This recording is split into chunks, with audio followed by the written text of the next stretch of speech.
నేను అడుగుతా ఉన్నా, ఇంత మంచి ఇన్స్టిట్యూషన్ తెచ్చి నీ ఒళ్ళో పెడితే నేను నీ గవర్నమెంట్ నీ ముఖ్యమంత్రితో మాట్లాడితే ముఖ్యమంత్రి ఓకే చెప్పినాక లెటర్ పంపించుకొని ఇంకా చేత కాదా భూపతి రెడ్డి? ఏం భాయ్ సాబ్, central government airports civil aviation నేను రామ్మోహన్ నాయుడు తోటి నేను 10 సార్లు మాట్లాడినా. ఓఎల్ఎస్ సర్వే చేసి పంపమని అన్న, ఇమీడియట్గా పనులు స్టార్ట్ చేద్దాము. నేను ఈ విషయం మీద 3 నెలల కింద హైదరాబాద్ పార్టీ ఆఫీసులో మీడియాతో మాట్లాడినా. ఏం స్ట్రక్చర్స్ ఉండొద్దు, ఎయిర్పోర్ట్ క్లియర్ ఉండాలి, మరీ పెద్ద వృక్షాలు స్ట్రక్చర్స్ ఏమి ఉండొద్దు, ఏమైనా ఉంటే తీసేసి సర్వే రిపోర్ట్ పంపిస్తే అయిపోయి.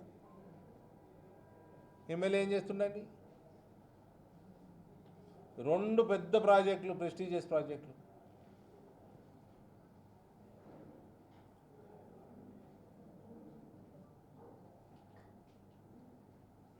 మేమేమో రాజకీయాలని పగబడేరా, రాకేష్ రెడ్డి అలుగుతా అలిగిండు అని మేము జగరన్పల్లికి చేస్తుంటే పని, రాకేష్ రెడ్డి మనోడి సంజాయించుకుందామని వీళ్ళ పరిస్థితి ఇది ఉన్నది.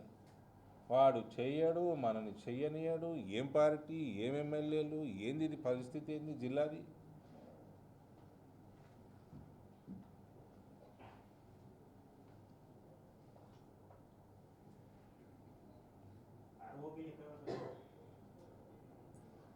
ఆరోపీలు 6 రెడీ ఉన్నాయి. ఈ నెలాఖరికి 2 ఇనాగరేషన్లు రెడీ ఉన్నాయి. ఇప్పుడు ఈ నెలాఖరికి బండ్లు పోడే. ఇక అడవి మామిడిపల్లి, ఊరు మామిడిపల్లి రెడీ అయిపోయింది. బండ్లు అనుమతిస్తారు ఆల్రెడీ. అడవి మామిడిపల్లి ఈ నెలాఖరికి స్టార్ట్.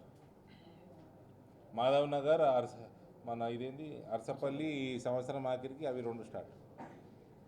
మిగిలిన 2 బోధనలు నడుస్తున్నాయి. ఈయన పని చేయనిస్తుండో ఆ కాంట్రాక్టర్ సాగొడుతుండో మరి ముసలాయన. నేను ఒక్క కాంట్రాక్టర్కి నేను ఉల్టా పైసలు ఇప్పిస్తా మాట్లాడి.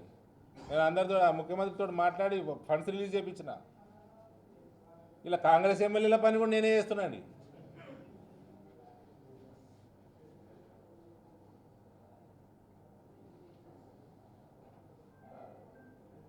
సుమారు 30-40 కోట్లు మాధవ్ నగర్, అరసపల్లి ప్లస్ అడవి మామిడిపల్లి అన్నీ కలిపి 30 crores చెప్పంగానే ముఖ్యమంత్రి గారు రిలీజ్ చేసినాడు.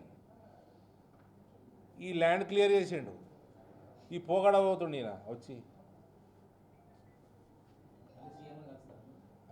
లెటర్ నిన్న లెటర్ ఏది బాబు, లెటరు సీఎం లెటర్ రాసిన భార్య గుర్తు చేసి ఇప్పుడు మీ గ్రూప్లో పెట్టేస్తాం.